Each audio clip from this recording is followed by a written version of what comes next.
विघ्नहर्ता श्री गणेश, श्री गणेश, श्री गणेश।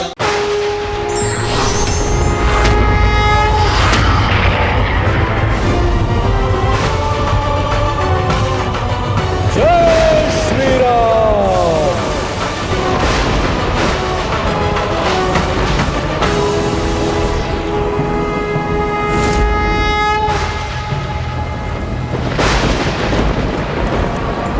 जय श्री जगन्नाथ जी। जय श्री जगन्नाथ जी। जय श्री जगन्नाथ जी। जय श्री जगन्नाथ जी। प्रभु जगन्नाथ जी की। प्रभु जगन्नाथ जी की। प्रभु जगन्नाथ जी की।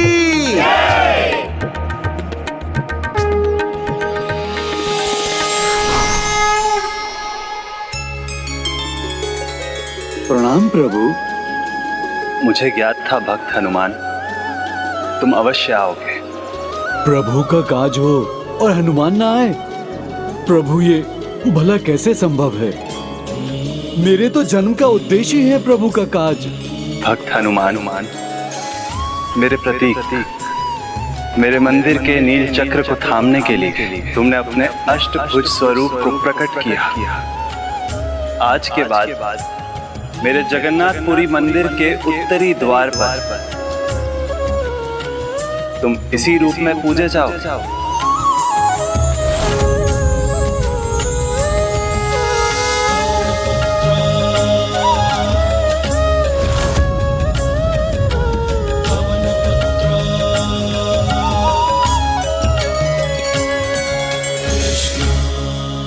प्रभु ये भक्त तो बस आपकी भक्ति का प्यासा है, आपकी सेवा करने के लिए ललायत है। मैं वचन देता हूँ प्रभु, आज के बाद मैं यहाँ आपके मंदिर का कवच बनूंगा। किसी भी तूफान और किसी भी संकट को आपके जगन्नाथपुरी मंदिर के निकट नहीं आने दूंगा। हनुमान तुम्हारे हृदय में मेरे लिए इतना प्रेम, इतनी भक्ति है कि मैं रोकूंगा तो तुम तब भी नहीं रुकोगे। इसीलिए मैं तुम्हें आशीर्वाद देता हूँ, सफल भव। धन्यवाद प्रभु।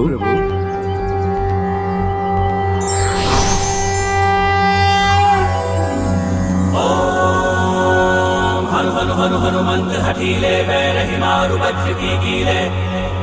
ओम भीम भीम भीम हनुमंत कपीसा। ओम हुन हुन हुन हनु हरिउर सीसा। ओम हम हाक देत कपि चंचल। ओम अथवा नहीं, अब मुझे प्रभु कार्य के लिए जाना चाहिए। प्रभु कार्य? किंतु वो तो संपन्न हो गया था ना गजानन। नील चक्र की रक्षा तो उन्होंने कर ली थी, किंतु समुद्र को मंदिर पहुंचने से रोके बिना उनका कार्य पूर्ण नहीं हुआ था। ये हनुमान जी को भी ज्ञात था।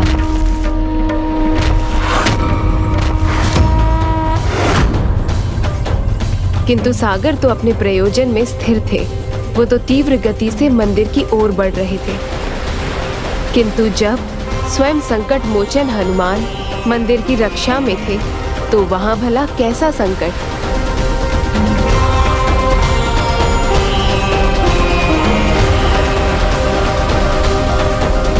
जय श्री राम।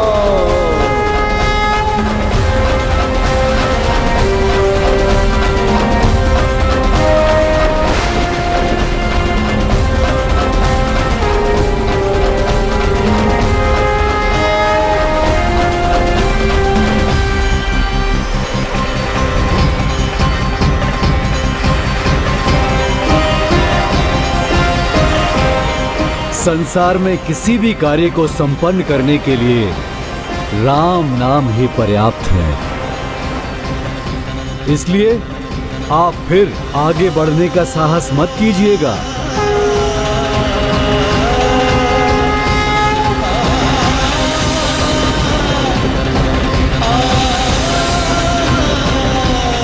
प्रभु जगन्नाथ जी की। अब समुद्र आगे नहीं बढ़ रहे हैं, तो मैं शीघ्र जाकर प्रभु की आराधना और उनके दर्शन कराता हूँ।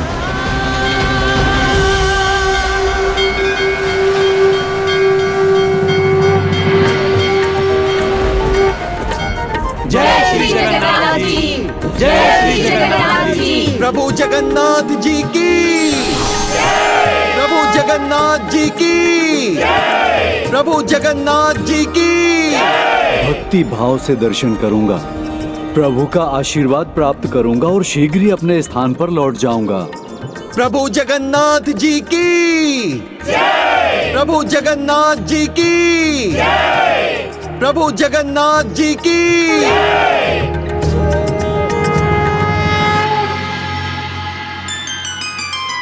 अधिक समय मत लगाना यहाँ, पादुकाएं मूल्यवान हैं, कहीं चोरी हो गई तो? प्रभु दर्शन में समय तो लगेगा ना, शांत रहिए और पूजा करने दीजिए। चलो भी, अब हो गई पूजा, भीड़ भी बढ़ रही है। विचित्र है ये भक्त, इसके मन में पादुकाओं का ही ध्यान है। चलो अब हो गई पूजा। शांत रहना तो आपके स्वभाव में ही नहीं है। पता नहीं किस खूंटे से गठबंधन कर दिया पिताजी ने मेरा, पूजा तक शांति से नहीं करने देते। चलिए। पता नहीं इतनी देर में कोई और मेरी पादुकाएं पहन कर ना चला गया हो। भगवान के मंदिर में ऐसा मोह, ये उचित नहीं, इसे तो रोकना होगा मुझे।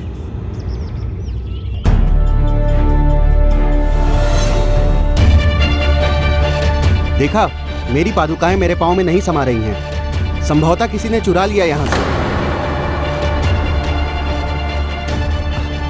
ये भी नहीं है, व्यर्थ ही पूजा के समय में इतना समय नष्ट हो गया और मेरी नई पादुकाएं भी चोरी हो गई।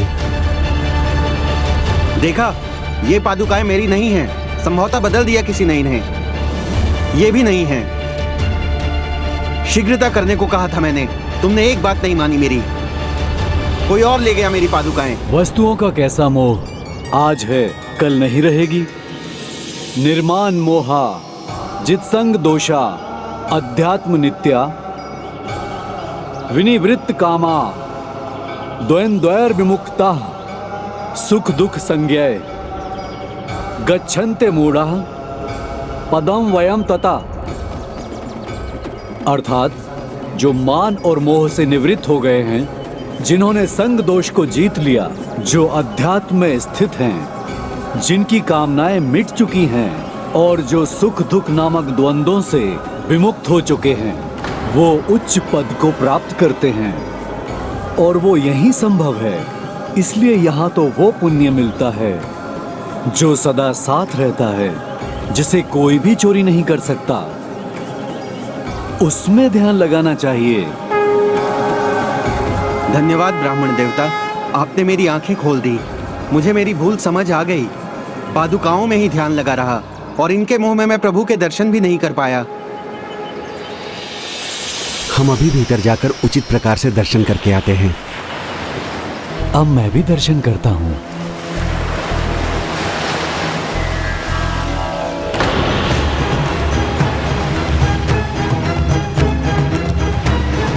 तो सागर तो फिर यहाँ पहुंच रहे हैं।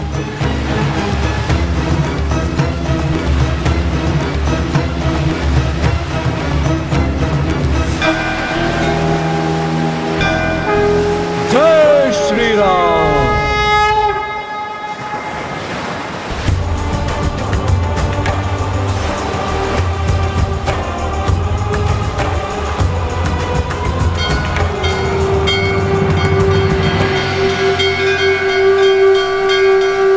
सागर जी, आप शांत और स्थिर रहिए, जिससे मैं मेरे प्रभु के दर्शन कर सकूं। धन्यवाद सागर जी।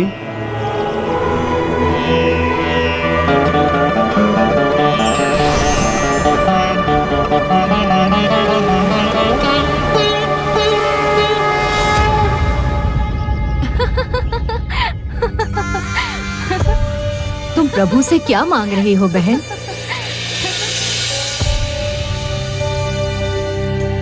मुझे तो महाप्रभु से मात्र एक बड़ा सा भवन चाहिए। भवन का मैं क्या करूंगी? बहुत बड़ा भवन है मेरे पास। मुझे तो सुमित्रा जैसे मूल्यवान आभूषण चाहिए। सुभद्रा से अच्छे आभूषण हैं मेरे पास। मुझे तो प्रभु से सिर्फ संतान चाहिए। ये मंदिर में प्रभु के दर्शन के लिए, ये आपस में वाक युद्ध के लिए आए हैं।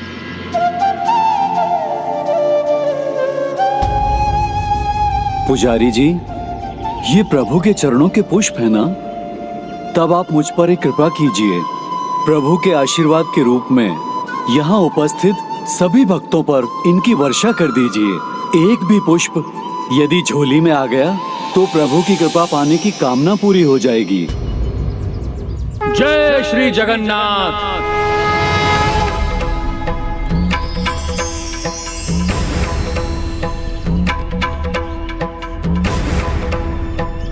लो, हमें तो पुष्प दिया ही नहीं भगवान ने। हम यदि आशीर्वाद के भूखे हैं तो प्रभु भी भक्ति के भूखे हैं, और जो भक्त उनकी भक्ति की भूख को शांत करता है उन पर उनकी विशेष कृपा होती है। किंतु आपने क्या किया? आई तो थी भक्ति और दर्शन करने के लिए, और उसके स्थान पर आप अन्य बातों में उलझी रहीं। इसीलिए तो आप प्रभु की विशेष कृपा से वंचित रह गईं। कामनाओं का कोई भी अंत नहीं। यदि हम ईश्वर को कुछ कहते हैं तो हमें भी उनकी सुननी चाहिए। जब आप सब लोग प्रभु की बात ही नहीं सुन सकती तो आशीर्वाद की कामना कैसे कर सकती हैं?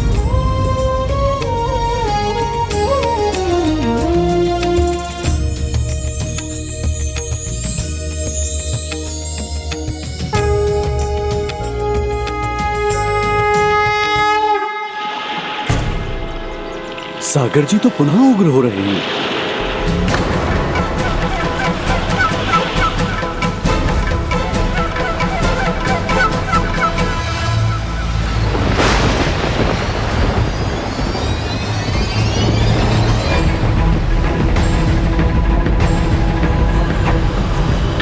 समुद्र जी, मैं अभी तक एक बार भी प्रभु के दर्शन नहीं कर सका। आप एक बार मेरे प्रभु के दर्शन तो करने दीजिए। वैसे ही वहां पर आने वाले यात्री मेरा ध्यान भटका रहे हैं, इसलिए आप तो शांत रहिए।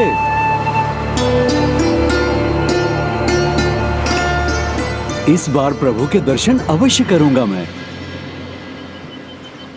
पुजारी जी, धन बहुत है मेरे पास, उसमें से मैं आपको भी दूंगा। बस मेरे अस्वस्थ पिताजी के लिए मोक्ष के द्वार खोल दीजिए। ये कम है तो मेरे भवन आइए, मैं आपको धन से तोल दूंगा, किंतु आपको मेरे पिताजी को सरलता से मोक्ष दिलाना है। कैसी मूर्खता है ये! धन देकर पिता के लिए मोक्ष मोल लेना चाहता है ये। ये लीजिए पुजारी जी, स्वर्ण का अमूल्य हार है, किंतु कुछ कीजिए। मेरे पिताजी को कुछ हो उसके पहले आप प्रभु की पूजा करके इनके लिए स्वर्ग के द्वार खोल दीजिए। जहां प्राणवायु की आवश्यकता है वहां धन का कोई लाभ नहीं। कितना भी धन दे दो, ना तो तुम अपने पिता के लिए अधिक सांस मोल ले सकते हो और ना ही उन्हें मोक्ष दिलवा सकते हो। बस मोक्ष पाने का तो एक ही उपाय है, वो है भक्ति। भक्ति ही प्राणवायु है। यदि आप हृदय में भक्ति रखकर प्रभु का नाम लेंगे तो हृदय में प्राणवायु का भी संचार होगा। हरि ओम, हरि ओम, हरि ओम, हरि ओम।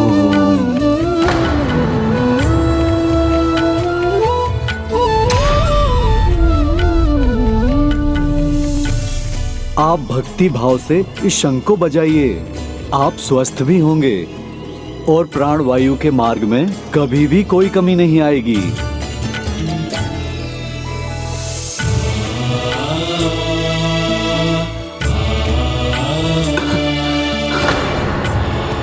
आप प्रभु जगन्नाथ जी का नाम लेकर बजाइए, अवश्य बजेगा। जय प्रभु जगन्नाथ जी।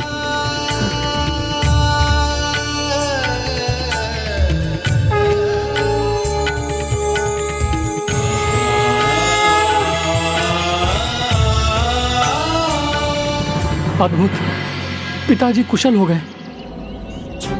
क्षमा करें ब्राह्मण देवता, मैं पैसों के बल पर भक्ति मोल ले रहा था। आप मेरे नहीं, प्रभु के चरण स्पर्श करके उनसे क्षमा याचना करें। उनके दर्शन करने आए हो वत्स, और वो ही मोक्ष प्रदान कर सकते हैं। जिस प्रकार जीवित रखने वाली श्वास को मोल नहीं लिया जा सकता, वैसे ही मोक्ष प्राप्ति का कोई भी सरल मार्ग नहीं है।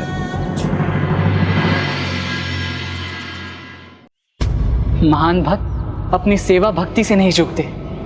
श्री राम भक्त हनुमान जी सभी भक्तों का मार्गदर्शन करने लगे, जबकि उन्हें स्वयं प्रभु का दर्शन नहीं हुआ।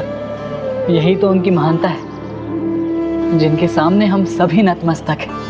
और जिस प्रकार वो सभी को ज्ञान प्रदान कर रहे थे, उससे कुछ महान होने वाला था।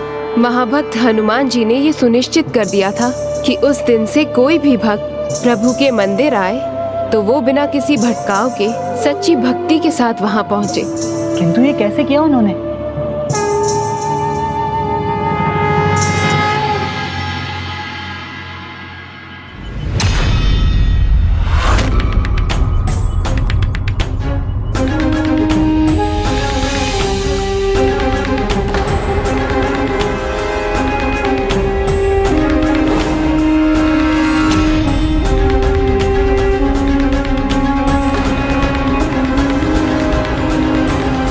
प्रभु, यहाँ तो सभी भटके हुए हैं। एक एक को समझाना तो असंभव है।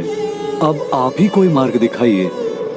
मंदिर में होने पर भी ये सभी लोग विकारों से ग्रस्त क्यों हैं?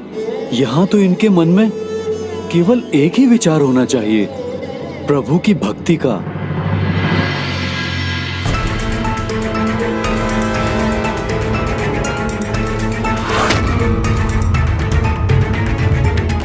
कामदेव, यहाँ जो घट रहा है तो उसके पीछे कामदेव ही हैं।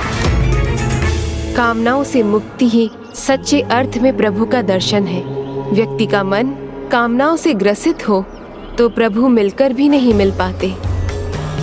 संकट मोचन ने संकट को पहचान लिया था। उन्हें कामदेव की उपस्थिति और उसका प्रभाव स्पष्ट दिखाई दे रहा था। हनुमान जी ने ये ठान लिया कि उन्हें मंदिर के क्षेत्र को कामदेव से मुक्त करना होगा। और अब हनुमान जी जगन्नाथ जी पुरी आने वाले सभी भक्तों को कामना रहित करने जा रहे थे। आप जो भी कर रहे हैं, कृपा करके उसको रोक दीजिए और आप यहाँ से प्रस्थान कर जाइए। एक साधारण ब्राह्मण भला मुझे कैसे पहचान सकता है?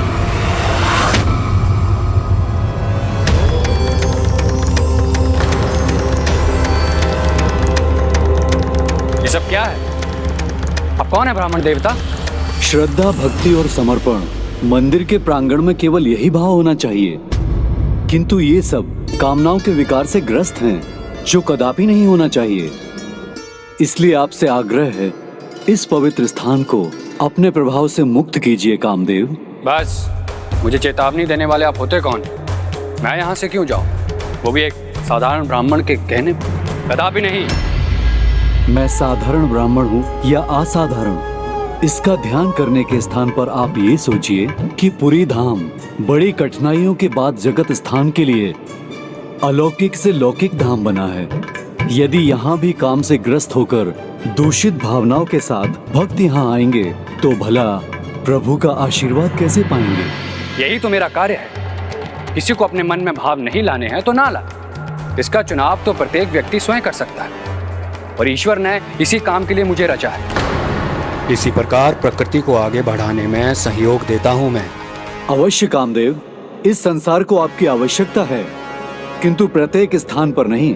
ये तो मंदिर है, अर्थात इच्छाओं और कामनाओं से दूर एक ऐसा स्थान जहाँ केवल भगवान का वास होता है, और यहाँ पर सभी का ध्यान एकमात्र ईश्वर पर ही लगना चाहिए। तो मैंने कब किसी को रोका है? कोई अपने मन से उलझना नहीं चाहे तो ना उलझे। ये तो आपको भी ज्ञात है, कलयुग में काम विकारों का बड़ा प्रबल प्रभाव है। इसलिए प्रभु के स्थान को छोड़कर आप कहीं और चले जाइए। यहाँ पर प्रभु के भक्तों को अपने प्रभाव से मुक्त रहने दीजिए। किंतु मैं आपका आदेश क्यों मानूं? आदेश नहीं, ये तो बस मेरा आपसे अनुरोध है। किंतु मुझे तो ये अनुरोध नहीं लगता, आदेश ही लगता है। मैं आपके आदेश को नहीं मानने वाला। मैं यहीं रहूंगा। आपका जो मन में आए आप कीजिए। आप तो मेरे लिए अन्य कोई और उपाय नहीं छोड़ रहे। मैं तो आप पर बल प्रयोग भी नहीं करना चाहता। अच्छा, तो तुम मुझे युद्ध के लिए चुनौती देना चाहते हो? किंतु मुझे रोकना है तो वही करना होगा। अगर आपने मुझे पराजित किया तो मैं धाम छोड़ के सदैव चला जाऊं। किंतु अगर मैं अपने बाणों से आपको प्रभावित कर सका तो मैं सदैव इस धाम में वास करूंगा।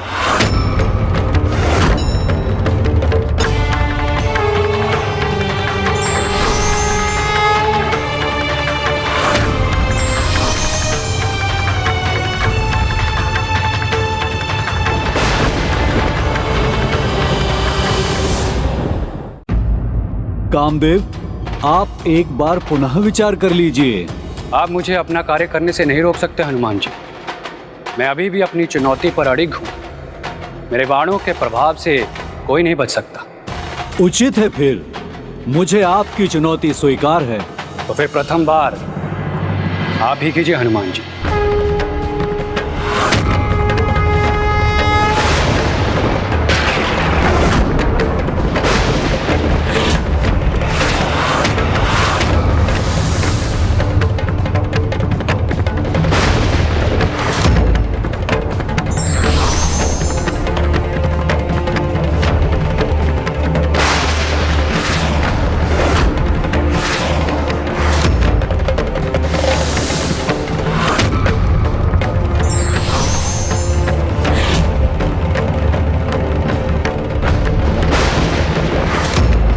क्या राम भक्त हनुमान भी कामदेव को नियंत्रित नहीं कर पाए?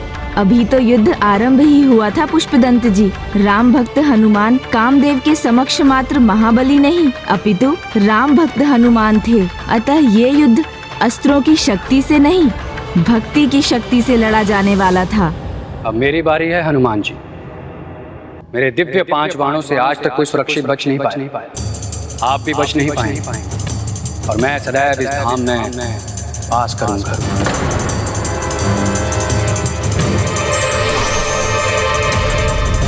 उत्पादन बाण। ये बाण शरीर में उत्तेजना उत्पन्न कर कामना को जागृत करता है।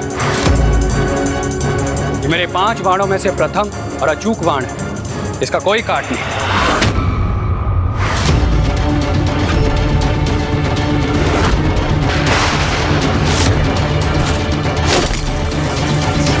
हर बाण का काट है प्रभु श्री राम नाम का बाण।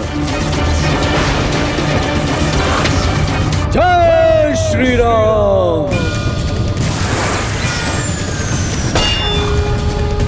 असंभव। अभी 4 बाण शेष हैं हनुमान जी। शोषण बाण। ये वो बाण है जो शरीर में कामना को अग्रसर करता है।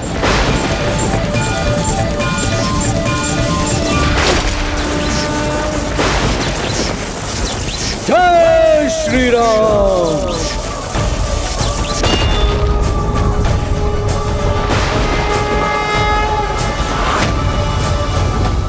तापन बाण।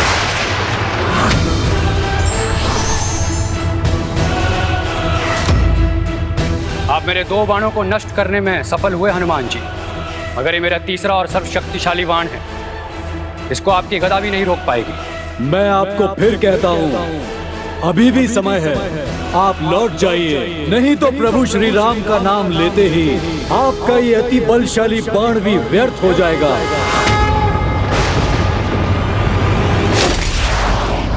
जय श्री राम।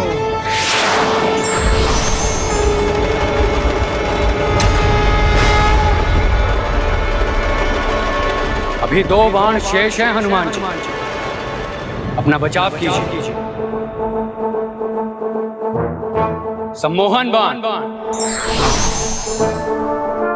जहां प्रभु श्री राम का नाम, वहां गदा का क्या काम। जय श्री राम।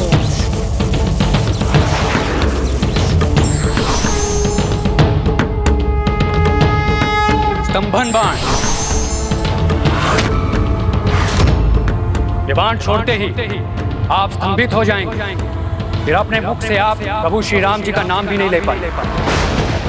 अब मेरे सर्वशक्तिशाली काम बंध से आप स्वयं को नहीं बचा सकते।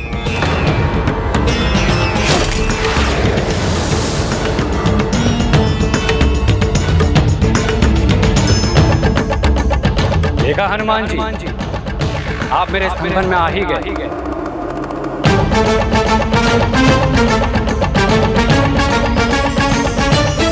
जय श्री राम, जय श्री राम।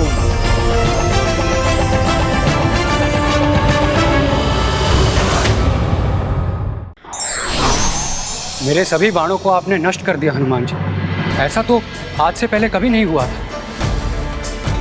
आज से पहले और आज के बाद, भूत में भी, वर्तमान में भी और भविष्य में भी, जहाँ हनुमान है वहीं प्रभु श्री राम का नाम है। भक्त हनुमान को प्रभु श्री राम का नाम लेने से कोई भी नहीं रोक सकता। कामदेव,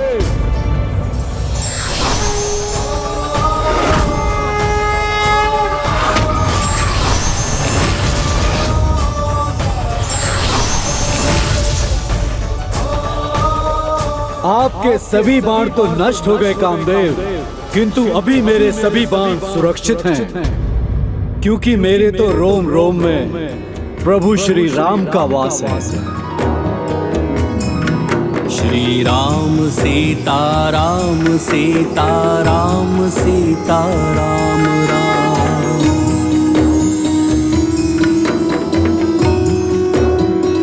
आपने सर्वथा उचित कहा हनुमान जी, मुझसे भूल हो गई। मैं भूल गया था कि भक्ति भाव से बड़ा कोई भाव नहीं। एक भक्त को मंदिर में भक्ति के अतिरिक्त और किसी भाव के साथ नहीं जाना चाहिए। मुझे क्षमा कर दीजिए। मैं वचन देता हूं कि मैं आज के बाद इस धाम में कभी लौट के नहीं आऊं। और जो भक्त आपकी पूजा करेगा, मैं सदा के लिए उन्हें किसी भी स्थान पर अपने प्रभाव से मुक्त कर दूंगा।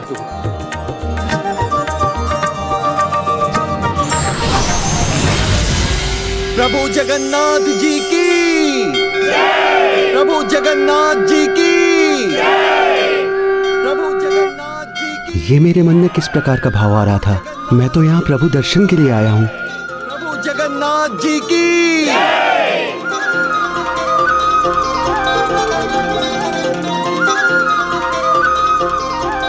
अब प्रभु दर्शन के लिए जो भी यहाँ आएंगे, काम विकारों से मुक्त होकर आएंगे, भक्ति के पावन भाव से ओतप्रोत होकर आएंगे और उनके मुख पर प्रभु का नाम होगा।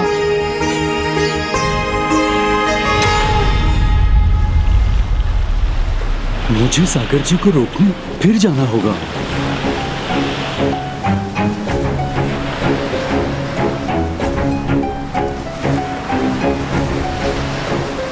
जय श्री राम, जय जगन्नाथ।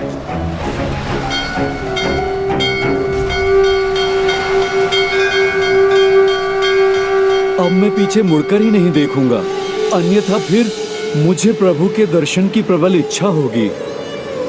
मैं प्रभु के मंदिर जाने से स्वयं को रोक नहीं सकूंगा। प्रभु जगन्नाथ जी की जय। प्रभु जगन्नाथ जी की जय। प्रभु जगन्नाथ। प्रभु, इस भक्त का मन नहीं मानता। रह रहकर आपके दर्शन करने की इच्छा से विचलित हो रहा हूं मैं, और इधर ये समुद्र जी जो हैं, वो अवसर मिलते ही तूफान खड़ा कर देते हैं। तो प्रभु, इस बार मेरे स्थान पर आप ही आ जाइए और इस भक्त को दर्शन प्रदान करके तृप्त कर दीजिए। प्रभु, प्रभु, प्रभु मुझे दर्शन दीजिए, दर्शन दीजिए मुझे प्रभु। प्रभु, प्रभु मुझे दर्शन दीजिए, दर्शन दीजिए मुझे प्रभु।